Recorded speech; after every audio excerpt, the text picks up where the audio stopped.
Well, good morning. My name is Tom. I come to you from the great state of Maine. Well, let's put it this way. It used to be the great state of Maine. We're going through a rough patch right now. That's kind of one of the reasons I keep talking about the old Maine, the old Maine, the old Maine. I got thinking this morning. I'm back from the shop back from the cabin for a couple of days. If you guys have been following my videos, the staining job's gone good. The roofing's gone good. We managed to get all of that knocked out, so that is behind this old boy. I got a kick out of one of the comments this morning. It said, "Nice to see you having all that work done." Like someone else was doing it. I can guarantee you someone else was not doing it.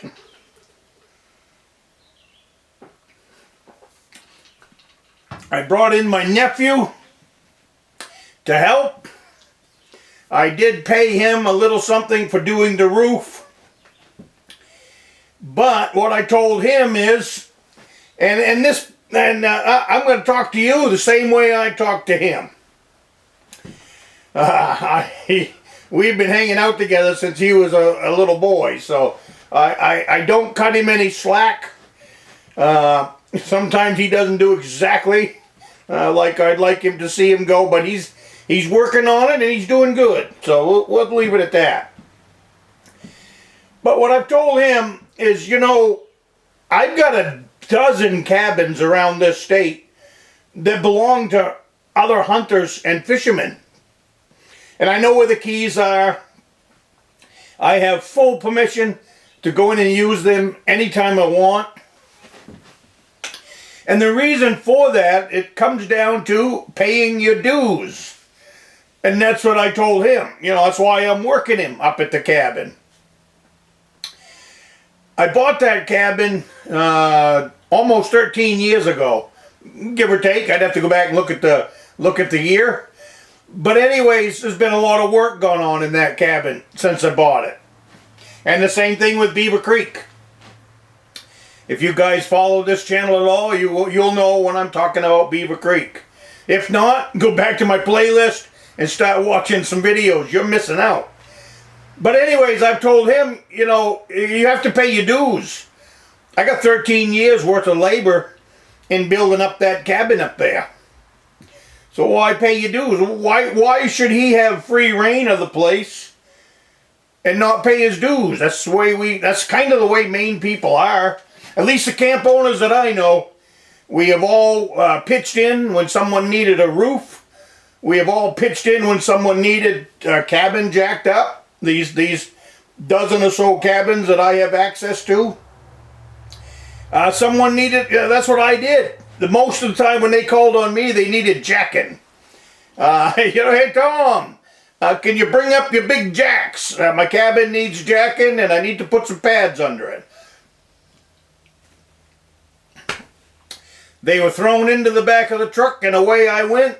And all I told them is, I said, have the materials there. I gave them a materials list. And I said, I want 2 or 3 guys that are willing to work. I will show up on Friday and we'll be done by Sunday. And that was great. So it's called paying your dues. And then when you pay your dues to somebody and help them with firewood and help them with whatever, then they are more than willing to, here's the key to my camp. Well, here, I keep the key out in the back of the outhouse on the back post. Stuff like that. So, but that's what I'm teaching my grandsons as well as my nephews. I have my nephew and then I have my great nephew. And I teach him the same thing. So telling you, you know, jump in. If you know someone's got a cabin, don't hold off. Jump in and go help them. One of my favorite camp stories, and I'll throw in a nice camp story here, was up on Ragged Lake. And the fella, he's long passed away now. He passed away at least 20, 25 years ago. And I miss him. I miss him a lot. His name was Reggie Cook. Reggie had a camp up on Rippagemus Lake, and towards the end, he was a little too old to get out there and ice fish, a little too old to get out there and do all the stuff he had done for 40 years. He built that cabin before there was ever a road into it. He built that cabin before there was even a snowmobile trail. They went up. Back then, I don't know if the paper company sold much land, but they leased it out. I don't know how many acres he leased, but he leased a couple of acres on the side of the lake. And then they put in a trail, and they started to build a cabin. And we're not talking small cabin. We're talking a big cabin. I want to say 24 by 30 at least. It would sleep 10 to 12 people easily. Big kitchen in it, big kitchen table. Everybody could sit down around the table, and it was right on the lake. It was the last cabin in. It was the last lot in on that particular lease that was there, so that was nice. And after I didn't have the key at first, which you never do. Nobody just says, here's the key to my cabin. Come enjoy it anytime you want. That doesn't happen. You have to gain trust. You have to gain that I'll take good care of this place, just like it was my own, or just like you were sitting right here. Now you have to gain trust when it comes to this stuff. So anyways, I'll get into the story of Reggie.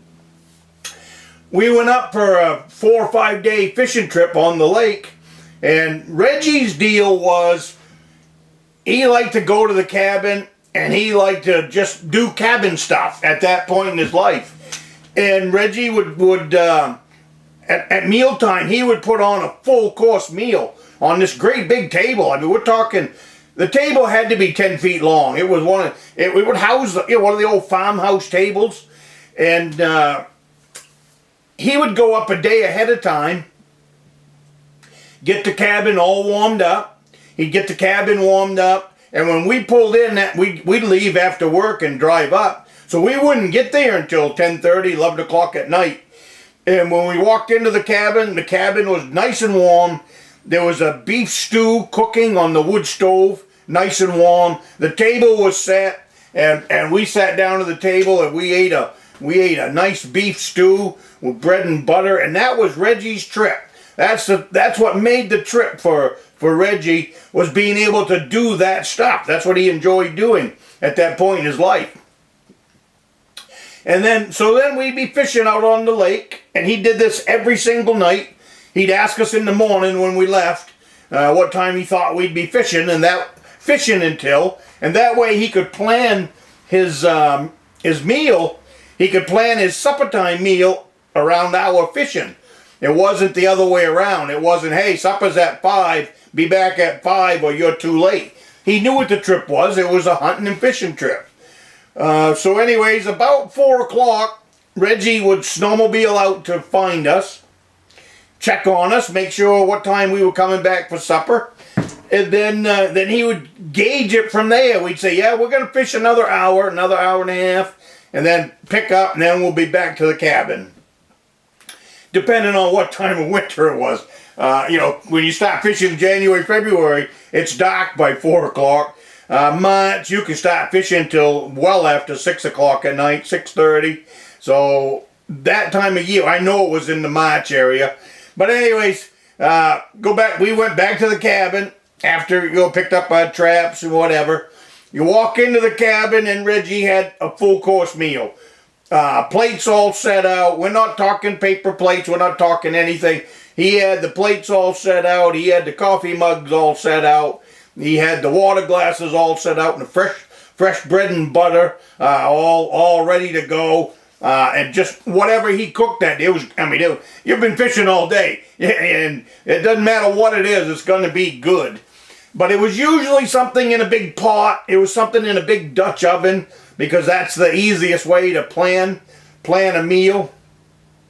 Now, how did I work my way in so that Reggie said, hey, here's the key to my camp? One of the things Reggie would do after that great big meal, he spent all day making this meal, making us happy and comfortable. And then, that was his, like I said in the beginning, this was his deal. That's his camp life. It come time to do the dishes. And he would say, I don't want any help doing dishes, fellas. Just go sit over there and enjoy your evening and all that. Well, that didn't sit right with this old boy, let me tell you. That first trip when it was like that didn't sit right with me at all. Man cooked me the best meal I've eaten in a long time, especially back then. Papa didn't know how to cook as well in his 20s and 30s as Papa knows how to cook now. So anyways, I watched, he's over there at the kitchen sink and he's doing the dishes. And like I said, that didn't sit well with me. So I think I was probably, the first time I went with him, probably about 25, 26, no older than that. And he was about the same height as me, and almost the same size. And just a nice man.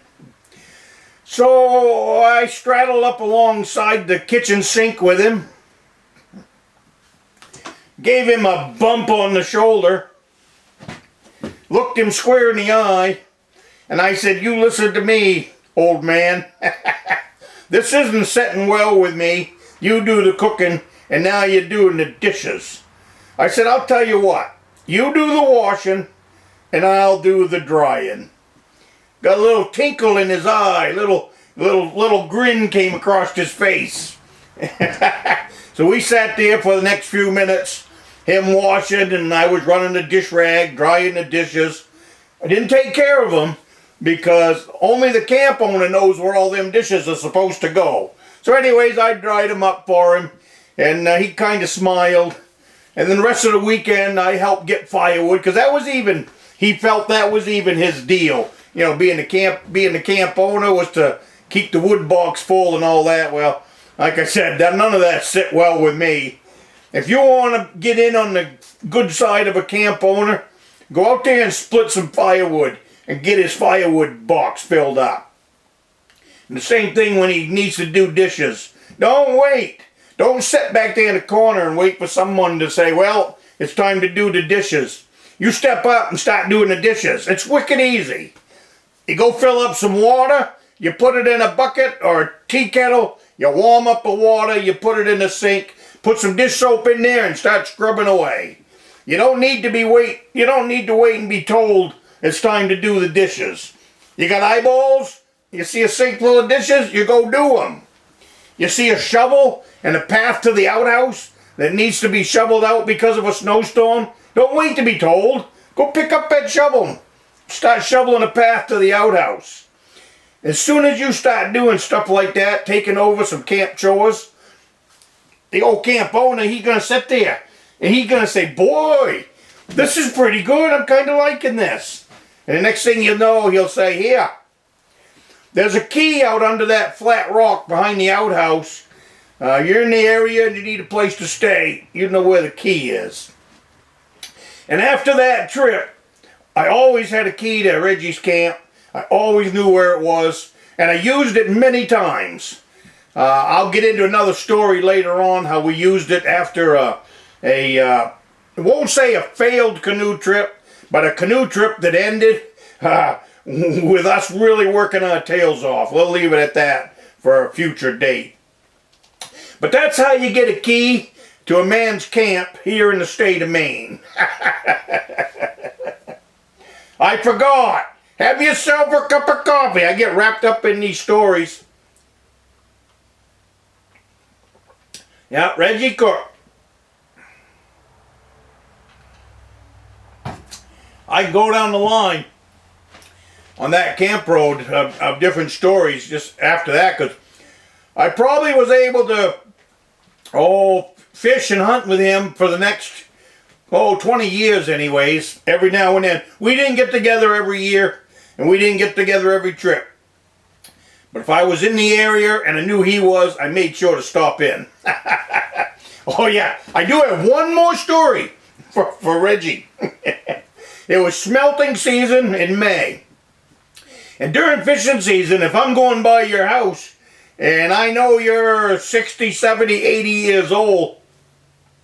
Nothing for me to stop in and leave you a fish in the kitchen sink or between the two doors or whatever. Well, I was coming home from Rangeley area, close to Millbrook. Anybody knows Rangeley area? I was coming home from Millbrook after dipping smelts, and I was there for a week dipping smelts. So I ate all the smelts I wanted, and I was coming home with my legal limit, which was 2 quarts. So I swung by Reggie's house, and then the door was locked, which was odd. But anyways, between the screen door and the front door, I left him 2 quarts of smelts. No, the fun comes in not leaving a note to who it's from, because then they have no idea. I left him them smelts, and I got headed down the road about another 20 minutes away, and I said, boy, I sure hope Reggie didn't go to camp for the week, because if he did, them smelts are gonna stink by the time he gets home. Fortunate for me, he wasn't going to camp, and he got his smelts. But he didn't know who gave them to him. He didn't have a clue who gave them to him. And I didn't see him for another 6 months at least.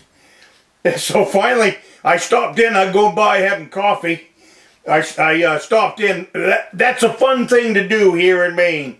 If you got some old-time friends, there's nothing they love any better than stop in and have coffee with them. So anyways, I stopped in and knocked on the door and went in, and we got talking. And I knew he didn't have any idea who gave him them smelts. So after a while, I think I was probably on my 2nd cup of coffee, and we were just sitting there talking, you know, old fishing trips, old hunting trips, everything you talk about as old fishermen here in Maine. I said, hey, did you ever have any smelts show up at your door this spring? And you could just see a great big beam of light come on in his head. He said, it was you. It was you dropped off them smelts. He said they were very good. So then I asked him what time he got home, all that kind of stuff. And he got home I think it was within the hour of me dropping him off. So, anyways, that's the smelt story with Reggie. I'm sure I've got some more to tell. We had a good relationship. We'd sit there and have coffee and just have good laughs. I really enjoyed sitting around. They had a kitchen wood stove, one of those cook stoves, and we'd sit next to that kitchen cook stove, and a lot of times there was something cooking, I tell you. And I never left without having supper or lunch, or if they were sitting down to get ready to eat. It's a common thing to get invited to sit down and eat. So, anyways, you guys have a great day. That's a fun story to tell. I've enjoyed telling it. But that's how you get a key to a Maine cabin. Pay your dues. Pay your dues. Don't sit there on the couch and watch another man do all the work. Alrighty. You guys have a great week.